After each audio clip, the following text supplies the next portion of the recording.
सलामती हो। और आज कलाम भी दुआ पर था और लास्ट में पास्टर ने कहा कि अपने दुश्मनों को जो है वो माफ़ कर दें।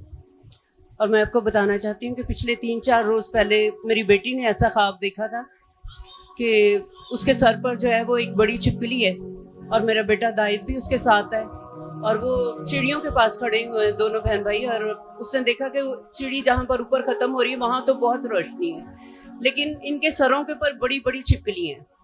तो ये दाहिद तो छलांगे लगाता हुआ चढ़ गया ऊपर, लेकिन मेरी बेटी जो थी वो वहीं पर खड़ी रही और वो डर रही थी उससे, छिपकली से, कि कहीं ये मेरे ऊपर ना गिर जाए। और ऐसा ही हो गया कि छिपकली जो थी वो माहम के सर पर गिर पड़ी।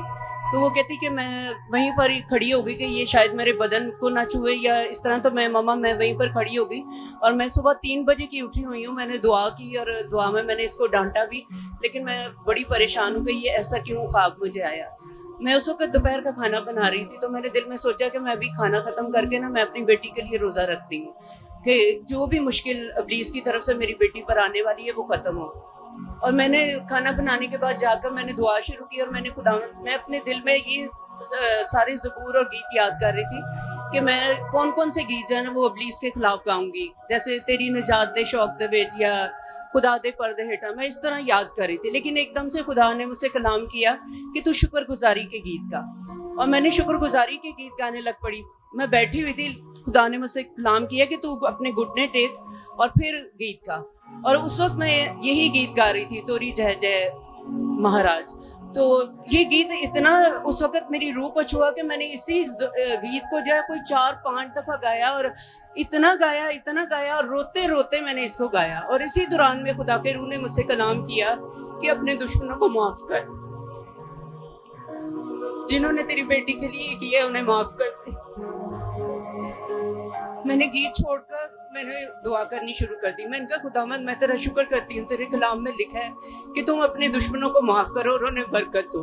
तो मैंने कहा मैं अपने दुश्मनों को जो ना बरकत देती हूँ जिन्होंने मेरे बच्चों के लिए जो भी किया है, लेकिन खुदावंद तू उन्हें माफ़ कर, तूने तो सूली पर जिन्होंने तुझे इतना दुख दिया। और जब मैंने ऐसा कहा तो मुझे फिर याद नहीं कि मैंने फिर दुआ में क्या क्या बोला। मैंने सिर्फ और सिर्फ खुदावंद यीशु मसीह की वो सूली देखी जिसे उन्होंने उठाया हुआ था और वो कलवरी की तरफ जा रहे थे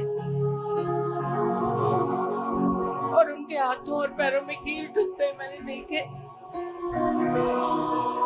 और फिर उन्हें जिस तरह से लटकाया गया वो सब मैंने देखा और मैंने शुक्र करना शुरू कर दिया कि खुदावंद जी सब कुछ तूने हमारे लिए किया, हम तो तेरे लिए कुछ भी नहीं करते, हम तो अपनी जिंदगियों को भी तेरे लिए बदलते नहीं है, लेकिन ये सब कुछ तूने हमारे लिए किया।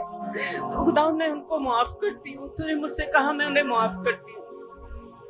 जैसे ही मैंने ये लफ्ज बोले मैंने देखा कि मेरी बेटी जो है वो सीढ़ी के आखिर पर मेरे बेटे दाहिद के साथ खड़ी है और वो जो छिपकली उसने अपने सर पर गिरी हुई देखी थी वो छिपकली दूसरे या 3 स्टेप पर मरी हुई पड़ी हुई है। और ये सारा इज्जत और सारा जलाल खुदावंद यीशु मसीह के नाम पे है। और ये उस दिन से मेरे ज़बान से ये गीत हटता नहीं है। और जैसे कि मेरे बेटे ने ये बात कही कि मैं कल ही से सोच रहा था कि मैं जाकर वहाँ गाऊंगा, और आप यकीन करें मैं कल ही से सोच रही थी कि मैं वहाँ पर जाकर ये अपनी फरमाइश दूंगी कि ये गीत गाया जाए। और जब गाया नहीं जा रहा था तो मैंने सिस्टर के हाथ पैगाम भेजा कि सिस्टर से कहें कि ये गीत अगर हो सकता है टाइम हो तो ये गीत गाएं।